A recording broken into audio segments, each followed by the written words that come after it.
All right. So yesterday we got into a little bit of external leg rotation while lying on our back. And I want to explore the same type of movement now in standing.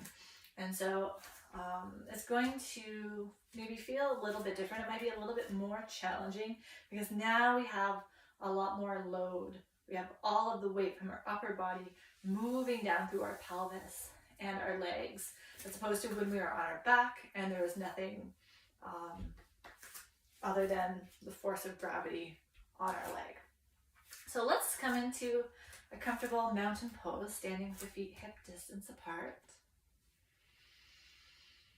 And begin to settle here. Feel the 3 points of the feet on the ground. And maybe let your hands rest on your hips or on your pelvis. And we're going to lift the heel, lift the ball of the foot on your right foot. And we're going to explore rotating your right leg out to the side and then back to center. So as you rotate, notice if the hips turn with the legs. So if your whole upper body is kind of going with, let's just come back and reset and go a little bit smaller. See if you can find movement through your thigh, through your upper leg without the pelvis moving. So it's this idea that your pelvis is still, and the water bottle is going to be your leg bone, and the leg bone is turning out. So we're moving our thigh bone in the hip socket, and the pelvis stays quiet. And if you want, you can slide your hand kind of up and down along the side of your leg, and there'll be kind of like a rounded little bump. If you press your hand into that kind of rounded bump, you can feel kind of where your leg bone's going into the hip socket. And as you turn your leg out, you can feel kind of the muscles in behind. So if you were to press your hands kind of into your bum, right at the side, as you rotate your leg out, you can feel those muscles engage, because those muscles are drawing the leg out to the side or around to the side. Pelvis still, the leg bone going out.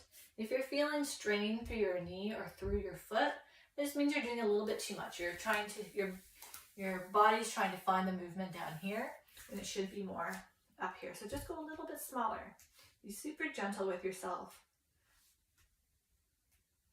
And then we can pause and then try the other side. And if you can't quite make that connection between the brain and the body and standing, like the hips are doing their thing and the knee and the ankle are doing something, come back down onto your back and try it lying down. That might just mean that your body's not ready to take on that much load right now.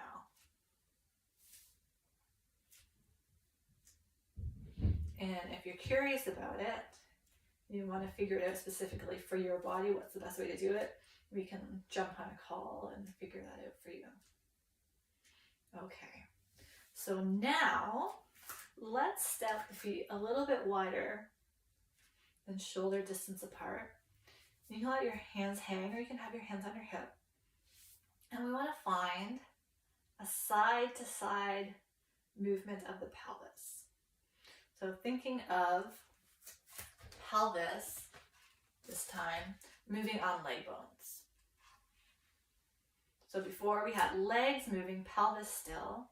Now our legs are more or less fixed, and the pelvis is moving on the legs. And the legs are moving a little bit too. But the spine that's connected to our pelvis stays neutral.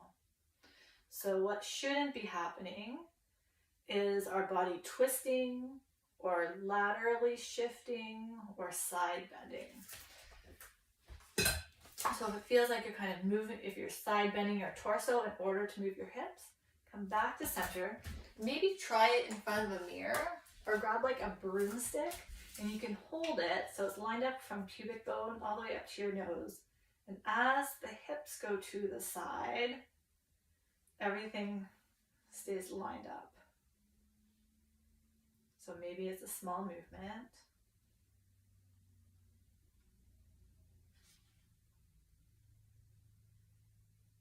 And this was another kind of movement that I found really challenging to get in my body. I always wanted to like do a little side bend. So I kept catching myself. I'd actually like bring my hands to feel the top of my pelvis and the bottom of my ribs.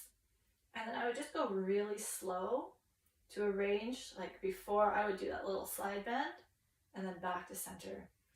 And it kept happening that I would side bend. So I'm like, okay, just come back. Okay, come back. And I just had to keep coming back. And eventually my body and my brain just synced up. And then I had the pattern and it started to become easier. And then with practice, my range became more and more. And so now you can see that I can move fairly well, keeping a neutral spine. So it's just practice. It's just getting the pattern and building from there. All right, let's come back into stillness. We're going to keep the legs a little bit wider than shoulder distance, keeping the pelvis quiet. Now we're going to come back to the rotation of the leg bone in the hip socket. So we're going to start with that right leg. That might feel a little bit different now that the legs are wider.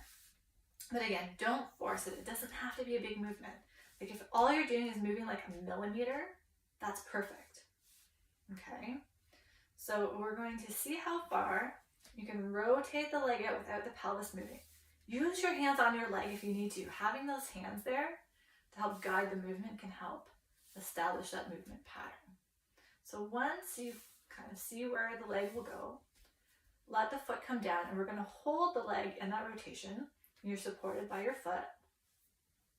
And then let the hands rest again on the sides of the hips.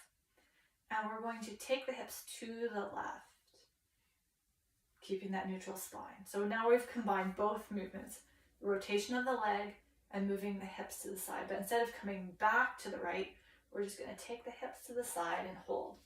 But make sure you keep that neutral spine. Neutral spine, pelvis, moving to the left, and then we can hold it. Let your right hand rest on your right thigh, and the left arm can come out to the side. So now we're in a triangle pose. Often in triangle poses in group classes, our legs are much wider, we're reaching, we're side bending. There's all kinds of things happening, and there's a lot of strain in the low back, in the sacrum, and it can feel really yucky. So this is a really, really lovely way to develop flexibility, stability, and strength without killing yourself in a full-on yoga class triangle pose. If your arm feels yucky, you can bring it down a little bit, or I just have it all the way down. So let's release the arm down, coming out the way we came in, pelvis back to center, rotate the right leg back to neutral, and then let's explore the left side.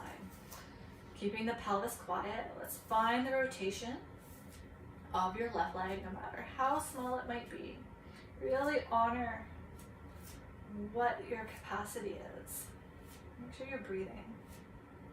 If you've done it a couple times, let the leg rotate out and let the foot come down. Pelvis shifts to the left. So we want to make sure also that the pelvis isn't like you're not doing a forward bend or a rotation. Just to the side, whatever that might be. And then let the left hand come onto the thigh and extend the right arm out from the shoulder if it feels good. And we'll just hold and breathe here.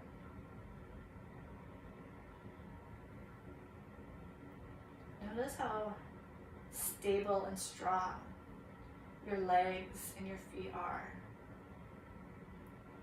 Maybe there's a different sense of openness and lightness now in your upper body. And an overall sense of ease in this pose. I mean, there's still effort, but you're still working, but you're not killing yourself, right?